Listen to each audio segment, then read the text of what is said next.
नहमदु व नसल्ली अला रसूलिल करीम। मैं हूँ नवाज़ रज़ा। आज मैं आपके साथ पाकिस्तान में बढ़ती हुई महंगाई पर बातचीत करूँगा। महंगाई का जिन बोतल से बाहर निकल चुका है, हुकूमत के कंट्रोल से बाहर हो गया है। पिछले 1.5 साल के दौरान 15% से ज़ायद महंगाई हो चुकी है। महंगाई ने आम आदमी की ज़िंदगी अजीरन बना दी है और इस वक्त कोई चीज़ ऐसी नहीं है कि जो आम आदमी की ख़रीद के अंदर हो। इस वक्त लोग खुदकुशियाँ कर रहे हैं। इस वक्त सूरत हाल ये है, लोग बाज़ार का रुख नहीं करते।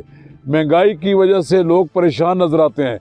इस परेशानी का इज़हार इक़्तिदार के ईवानों में भी अब नज़र आ रहा है।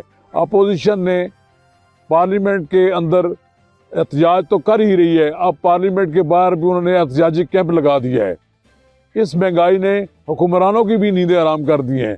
वज़ीर आज़म इमरान खान को बार बार ये हदायत जारी करनी पड़ रही है कि इस वक्त मुल्क में महंगाई को काबू पाया जाए, लेकिन कोई उनको सुझाई नहीं दे रहा कि किस तरह महंगाई पर काबू पाया जाए। कल तो उन्होंने ये कह दिया कि कुछ भी हो जाए, हम महंगाई को काबू पाने के लिए, महंगाई पर काबू पाने के लिए सख्त से सख्त इक़दाम करेंगे, रिलीफ देने के लिए इक़दाम करेंगे। हुकूमत 50,000 नए रिटेल सेंटर्स कायम करने के लिए, शॉप्स कायम करने के लिए प्रोग्राम कर रही है। इसी तरह हुकूमत दीगर भी इक़दाम कर रही है, लेकिन ये तमाम इक़दाम इसलिए कामयाब नहीं हो रहे कि डॉलर की कीमत बढ़ गई है। पाकिस्तान में महंगाई की बुनियादी वजह यह है कि ज़र मुबादला महंगा होने की वजह से जितनी भी चीज़ें पाकिस्तान में अंदर आ रही हैं वो महंगी हो रही हैं। उसके असरात पाकिस्तान की मईशत पर पड़ रहे हैं। इस वक्त सूरत हाल ये है कि आटा चीनी का ज़ख़ीरा हो रहा है। मुख्तलिफ़ जगहों पर ऐसा हो रहा है कि लोग आटे और चीनी को अपने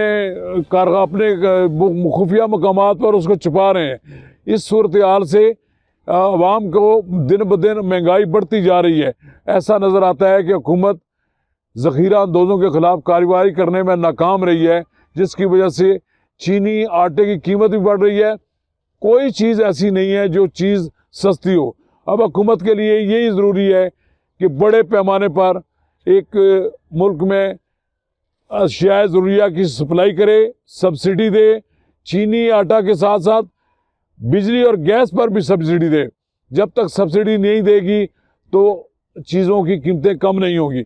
अगर हुकूमत सब्सिडी देने का फ़ैसला कर ले तो IMF नाराज़ हो जाती है। IMF की टीम भी यहाँ पाकिस्तान में डेरे डाल कर बैठी हुई है और वो पाकिस्तान के अकाउंट्स चेक कर रही है, पाकिस्तान के इक़दामात को देख रही है और वो 200 अरब रुपये का जो शॉर्ट फॉल है उसको पूरा करने के लिए या तो मिनी बजट आएगा या फिर ये होगा नए टैक्स लगाने के बाद साथ साथ हुकूमत को IMF के सामने और भी सरेंडर करना पड़ेगा।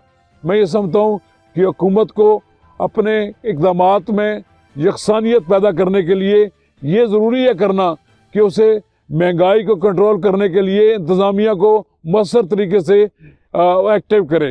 दूसरी बात यह कि सूबों में ये चूँकि महंगाई का मामला सूबों में जाना है, सूबाई हुकूमतें भी अपना रोल अदा करें। इसके साथ साथ अशियाए ज़रूरिया की फरावानी हो।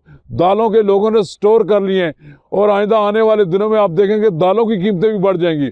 अगर आवाम को आटा, चीनी, दाल और ये चीज़ें ना मिले, बिजली महंगी मिले, गैस महंगी मिले, तो लोगों के लिए तो परेशानी है ही है।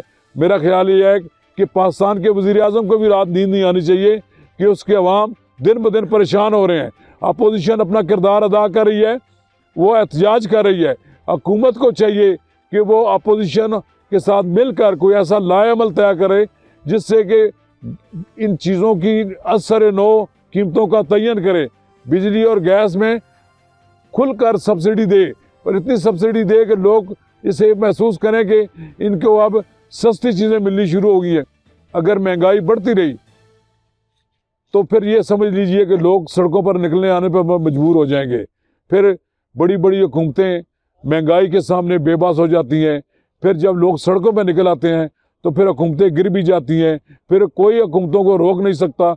मैं समझता हूँ कि अगर आने वाले वक्तों में वज़ीर आज़म इमरान खान ने महंगाई को काबू न किया तो ये महंगाई का जिन इस हुकूमत को भी ले बैठेगा।